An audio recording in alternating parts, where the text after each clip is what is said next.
പുത്രന്റെയും ജീവനും വിശുദ്ധിയുമുള്ള റൂഹായുടെയും തിരുനാമത്തിൽ അനുഗ്രഹിക്കപ്പെട്ടതും ശുദ്ധീകരിക്കപ്പെട്ടതുമായി തീരുമാറാകട്ടെ.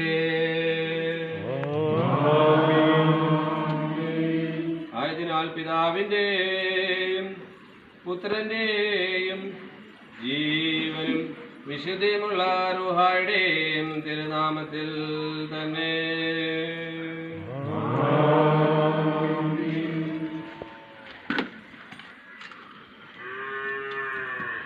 കർത്താവിനെ എന്നോട് കൂടെ